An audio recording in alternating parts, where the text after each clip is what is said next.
आज की जो टॉपिक है वह sexual reproduction in flowering plant. और फ्लावरिंग प्लांट में प्लांट्स आते हैं जिनमें फ्लावर्स लगते हैं, यानी जिनको हम बोल सकते हैं एंजियोस्पर्मिक प्लांट। कौन सा प्लांट बोलेंगे उन्हें? यानी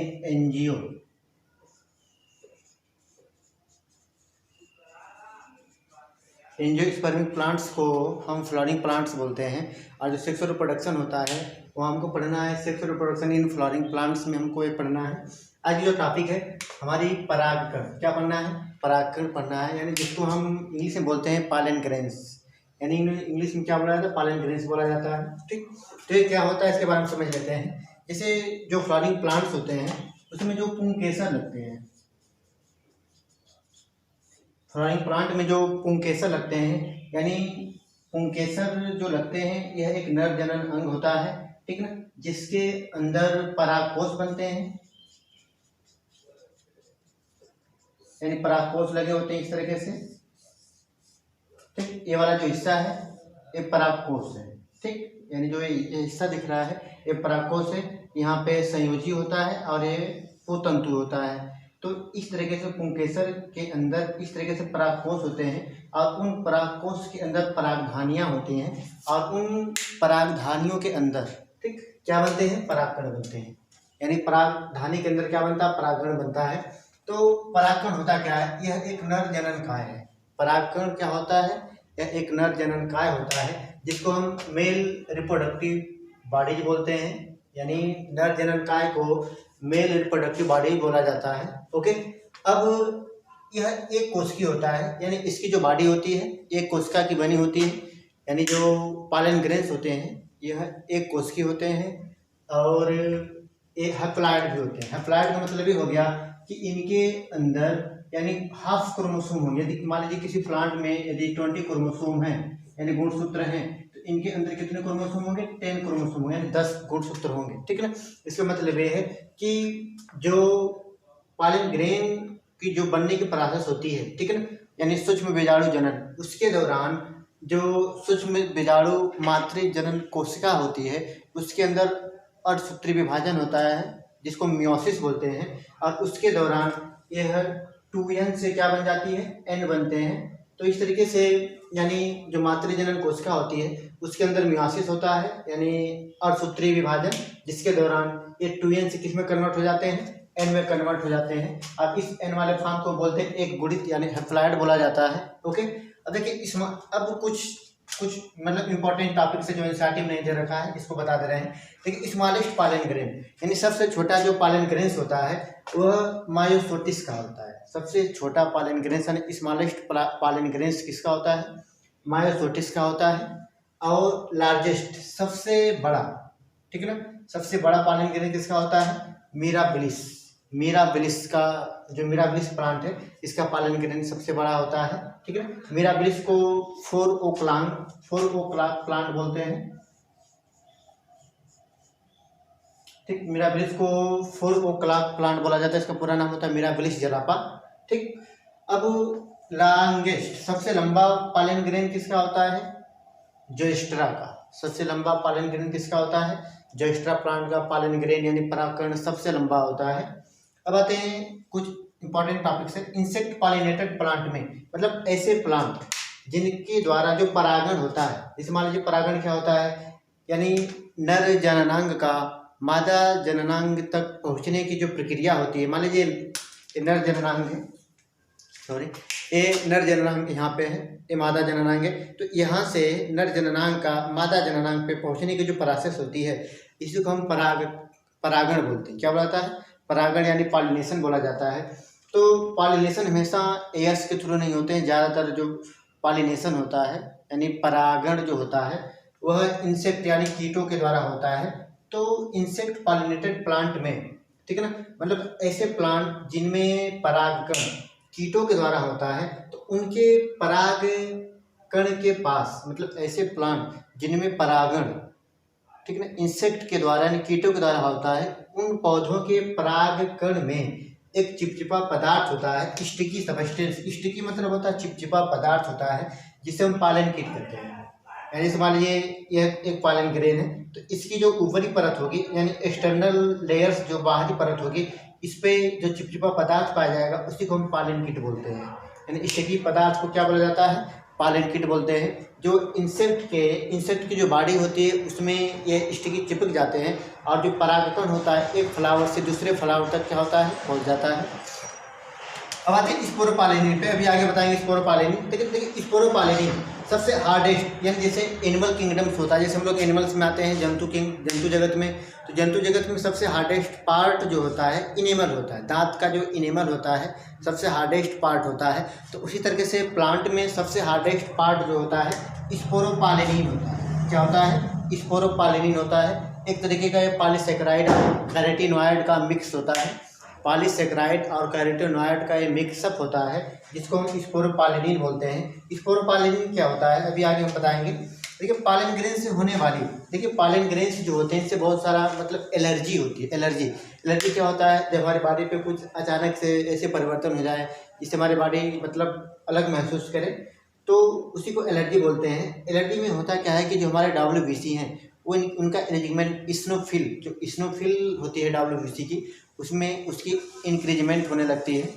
तो एलर्जी जो पॉलन ग्रेन के थ्रू यानी पराग कणों के द्वारा जो एलर्जी होती है बॉडी में उसको एरो एलर्जेंस कहते हैं। इसको इम्पॉर्टेंट से, जो पराग कणों से होने वाली एलर्जी को क्या बोलते हैं, एरो एलर्जेंस बोला जाता है। ठीक है ना। अब यहाँ पे कैसे किन मतलब ऐसे प्लांट जिनसे सबसे ज़्यादा एलर्जी होती है, एक तो चीनोपोडियम जिसको हम बथुआ बोलते हैं। चीनोपोडियम जिसको हम क्या बोलते हैं, बथुआ बोला जाता है। ठीक है। इसके बाद पार्थिनियम है। पार्थिनियम को कैरेट ग्रास बोलते हैं, यानी गाजर घास। कैरेट ग्रास यानी पार्थिनियम को कैरेट ग्रास बोलते हैं। सबसे ज़्यादा नुकसानदायक होती है, ये फसलों को भी नुकसान करती है और ज़्यादातर इसके द्वारा अस्थमा, खांसी आना, दमा, ये सब बीमारियां इसके द्वारा फैलती हैं। एक और आता है अमरंथस को बोला जाता है चौराई जिसका साग लोग खाते हैं, चौराई अमरंथस होता है। तो इसका भी पॉलन ग्रेन के थ्रू क्या होता है, मतलब एलर्जी होती है।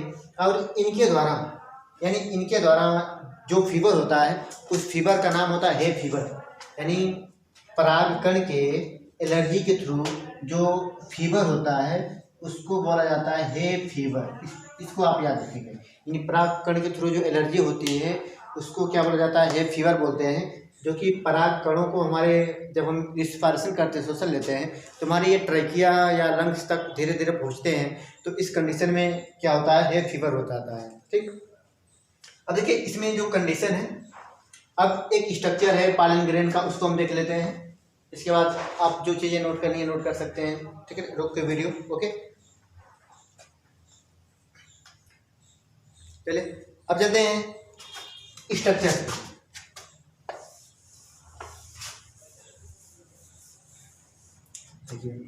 यानी यहाँ पे बोला गया है कि जो पॉलन ग्रेन होते हैं यानी परागकण होते हैं, यह यूनिसेलुलर, यूनि मतलब क्या होता है एक, यानी एक कोशिका के बने होते हैं। तो यह एक क्या है, पॉलन ग्रेन है। ओके, यहाँ पे एक पॉलन ग्रेन है। अब देखिए यहाँ पे इसमें जो बाहरी मतलब बाहर से चल रहे हैं। देखिए सबसे बाहर इसमें एक परत बिल्कुल अर्नामेंटल, कैसी दिख रही है, अर्नामेंटल का मतलब हो गया बिल्कुल अलंकृत मतलब होता है सजावटी। देखिए बिल्कुल ये डिजाइन में बिल्कुल है।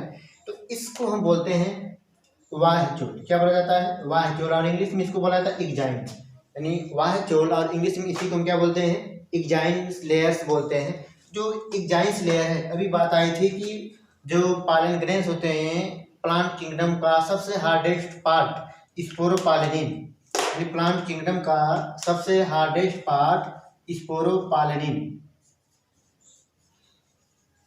ठीक है ना। स्पोरोपॉलिनिन जो होती है यह पाई जाती है वाह्यचोल में। ठीक है ना। यानी जो स्पोरोपॉलिनिन होती है यह किस लेयर्स में पाई जाती है, वाह्यचोल। जो प्लांट्स का यानी जो एग्जाइन्स लेयर्स होती है पॉलन ग्रेन में, ठीक उसी में क्या पाया जाता है, स्पोरोपॉलिनिन पाया जाता है। It is very hardest part of the plant kingdom. यानी प्लांट किंगडम का सबसे कठोर भाग होता है। ये करता क्या है कि जो वातावरण के दौरान, ठीक है ना, जो वातावरणीय दशाएं होती हैं, जो इन्वायरमेंटल फैक्टर होते हैं, ठीक ना, तापमान, बारिश, ठीक ना, ठंड, इन सब के थ्रू मतलब भौतिक और रासायनिक जो भी परिवर्तन हो इस पर्यावरण में, उसके दौरान इसको जो स्पोरोपालिन होती है सुरक्षा देती है, ठीक ना। यानी स्पोरोपालिन जो वातावरणीय दशाएं बदलती रहती हैं उसके थ्रू स्पोरोपालिन क्या करती है, इस पालन ग्रेन को सुरक्षा प्रोवाइड करती है ताकि ये नष्ट होने से बच सके। ओके, अब चलते हैं अंदर वाली परत। अंदर वाली, इसके अंदर एक लेयर्स होती है जिसको हम अंतःचोल बोलते हैं और इंग्लिश में इसको एक्जाइन बोला जाता है। अंतःचोल यानी इंग्लिश में क्या बोला जाएगा, एक्जाइन बोला जाएगा। और जो एक्जाइन होता है इसको नोट कर लीजिएगा, इसको बोला जाता है, ये बनी होती है पेप्टोसेलुलोज को, यानी पेप्टोसेलुलोज। ये एक पॉलीसेकेराइड यानी पेक्टिन और प्लस सेलुलोज की जो लेयर्स बनी होती है उसी को हम क्या बोलते हैं, पेप्टोसेलुलोज बोला जाता है। तो इस तरीके से पॉलन ग्रेन्स के पास 2 लेयर्स होती हैं। फर्स्ट लेयर का नाम है एक्जाइन, एक जो मतलब बाह्य है, और एक होता है इन मतलब अंदर यानी अंतःचोल। तो दोनों को मिला के अब इस तरीके से पूरी तरीके से पॉलन ग्रेन्स की जो लेयरिंग होती है कंप्लीट होती है। इसके अंदर चलते हैं। देखिए एक बात और है कि हर जगह जगह पे, ठीक है ना, जो एक्सटर्नल लेयर यानी बाहरी परत जो होती है वो एब्सेंट होती है, और जहाँ जहाँ पे बाह्य लेयर यानी बाह्य चोल अनुपस्थित होती है उस कंडीशन को हम बोलते हैं जर्मपोर। यानी जहाँ पे देखिए यहाँ पे इस तरीके से है, तो जहाँ पे यानी बाह्य लेयर अनुपस्थित होती है उस कंडीशन को क्या बोला जाता है, जर्मपोर बोलते हैं, ठीक है ना। तो यदि देखा जाए अब यहाँ पे, अब जर्मपोर कहाँ पे, इसका काम क्या होता है कि जब पॉलिनेशन होता है या जब आप ये कहें कि जब परागकण का अंकुरित अवस्था आती है, जब परागकण अंकुरित होता है मतलब मादा के वर्तिकाग्र पर पहुंचने के बाद जब यह अंकुरित यानी विएबिलिटी पीरियड में जाता है तो वहां पे इसी पॉलन ग्रेन से एक संरचना बनती है, ठीक है ना, जिसको हम बोलते हैं परागनलिका। परागनलिका को इंग्लिश में बोलते हैं पॉलन ट्यूब,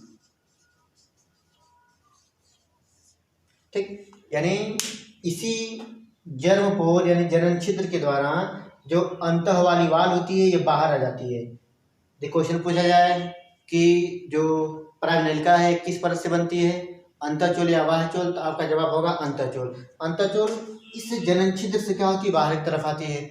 जब ये जनन छिद्र से बाहर की तरफ आती है तो इस कंडीशन को बोलते हैं हम परागनलिका, ठीक है। और परागनलिका को इंग्लिश में बोला जाता है पॉलन ट्यूब बोलते हैं। तभी स्ट्रक्चर जब पढ़ेंगे तो पॉलन ट्यूब का जिक्र आएगा, बस आप जाने रहिए।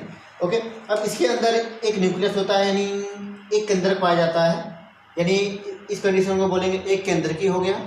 और इसके अंदर कुछ साइटोप्लाज्म इकट्ठा होकर धीरे धीरे यानी वैक्यूल यानी रिक्तिकाएँ बना देते हैं। अब इसमें बहुत ही गाढ़ा साइटोप्लाज्म होता है क्योंकि यह पॉलन ग्रेन है, परागकण, इसको न्यूट्रिशन की ज़्यादा जरूरत पड़ती है, इसलिए इसका जो साइटोप्लाज्म होता है काफ़ी न्यूट्रिटिव होता है, यानी पोषक तत्व तो इसमें काफ़ी भरे होते हैं। ओके, अब देख लेते हैं इनका जीवन काल पे एक बात देख लेते हैं, जीवन काल।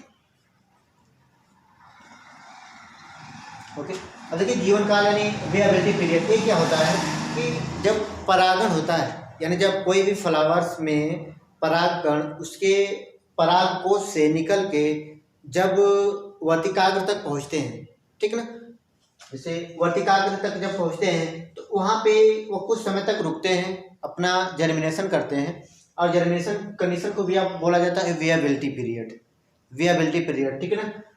तो मोनोकाट मतलब एक बीजपत्री, जिसमें राइस धान यानी पैडी जिसको बोलते हैं, व्हीट गेहूं में ये 30 मिनट तक का होता है, 30 मिनट्स।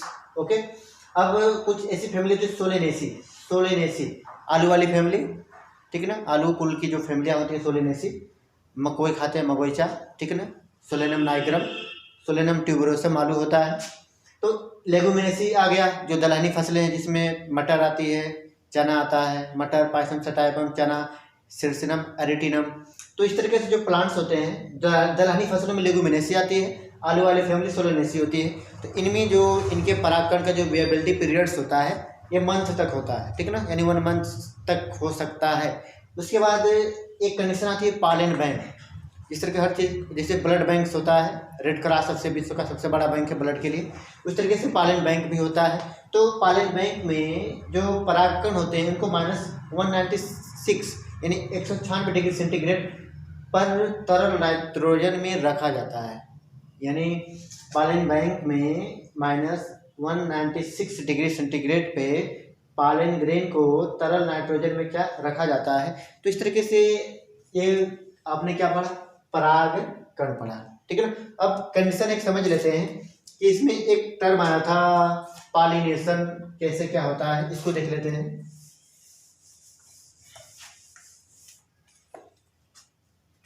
देखिए जैसे ये फ्लावर्स होता है इस तरीके से,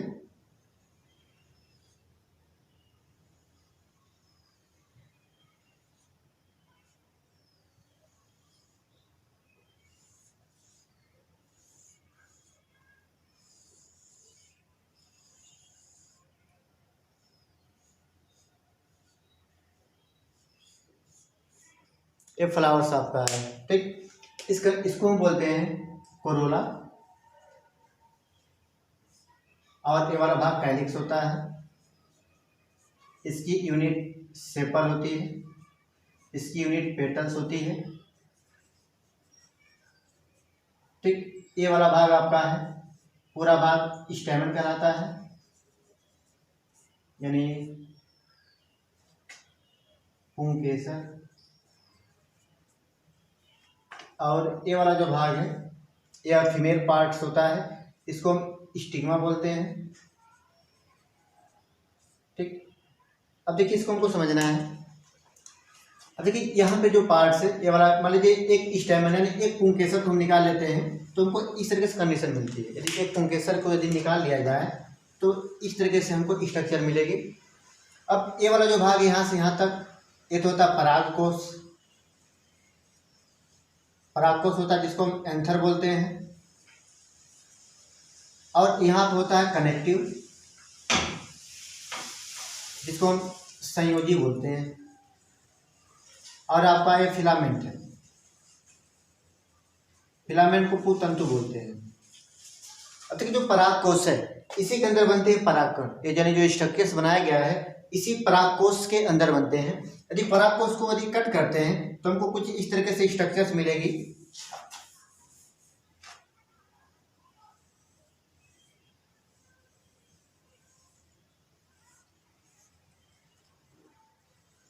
यदि परागकोश को कट किया जाए तो हमको 4 लोब यानी 4 कोष्ठक मिलेंगे, और इन एक एक कोष्ठक में होती है परागधानियाँ।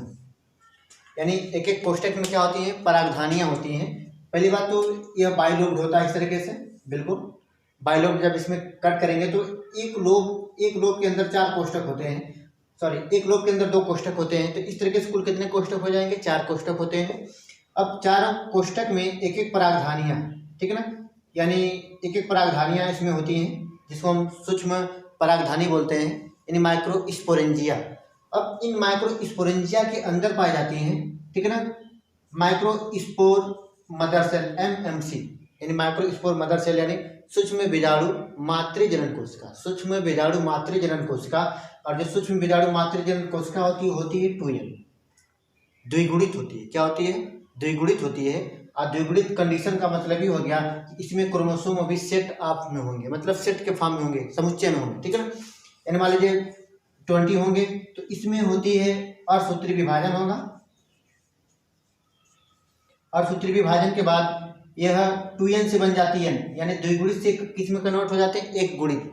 यानी जो अर्धसूत्री विभाजन होता है जिसको मियोसिस बोलते हैं, उसका काम ही यही होता है कि वह क्रोमोसोम को यानी पेरेंटल जो जनरेशन होती है उसका हाफ कर दे, आधा कर दे। यानी ये कोई पेरेंट्स हैं, इनमें यदि 46 क्रोमोसोम है तो इनसे जो प्रोजनी बनेगी यानी जो ऑफ स्प्रिंग जो अगली पीढ़ी बनेगी उसमें 23 क्रोमोसोम जाएंगे। तो इसका मतलब हाफ कर देना, इसी के लिए अर्धसूत्री मतलब आधा हो जाना, सूत्र मतलब क्रोमोसोम से लिया गया है। तो अब इस तरीके से क्या होता है कि जब यहाँ पे परागकोश के अंदर जब पॉलन ग्रेन बन जाता है तो परागकोश क्या होता है, फटता है। परागकोश क्या हो जाएगा, फट जाएगा, और फटने के बाद यहाँ से जो पॉलन ग्रेन होते हैं वो बाहर आ जाते हैं। यानी जब परागकोश फटता है तो पॉलन ग्रेन क्या होते हैं, इस परागकोश से बाहर आ जाएंगे, और बाहर आने के बाद यह इनको पहुंचना होता है मादा जननांग पे। कहाँ पहुंचेंगे, मादा जननांग पे। और जो बाहर सबसे बाहर कंडीशन होती है उसको बोलते हैं स्टिग्मा, और हिंदी में वर्तिकाग्र बोलते हैं। क्या बोला जाता है, वर्तिकाग्र बोला जाता है। यानी नर जननांग का मादा जननांग तक पहुंचने की जो प्रोसेस होती है उसी कंडीशन को हम परागण बोलते हैं। परागण, एक होता परागकण, एक होता परागण। यानी परागकण का मादा तक पहुंचने की जो प्रक्रिया होती है उसी को हम बोलते हैं परागण, यानी पॉलिनेशन। तो पॉलिनेशन अभी हमने बताया कि इंसेक्ट के थ्रू ज़्यादा होता है, हवा के भी थ्रू होता है, जल के भी थ्रू होता है, आगे ये हम लोग को पढ़ना है। तो यहाँ पे इंसेक्ट का है, मतलब इंसेक्ट में हमने बताया था कि इस परागकण के पास एक संरचना होती है जिसको हम पॉलन किट बोलते हैं। पॉलन किट एक चिपचिपा पदार्थ होता है जिसके थ्रू क्या करते हैं, यहाँ से यहाँ तक क्या होता है, इनको पहुँचना होता है। अब जब इसके हम आगे स्ट्रक्चर्स पहुँचेंगे, यानी स्ट्रक्चर्स ऑफ पॉलन ग्रेन, तो किस कंडीशन में होती है, कितनी सेल्स बनी होती हैं, ये सब सारी बातें हमको वहाँ पता चलेंगी। तो आपका क्या था, पॉलन ग्रेन था, ठीक है ना। Okay, thank you. वीडियो को लाइक करें और ज़्यादा से ज़्यादा शेयर करें। Thank you.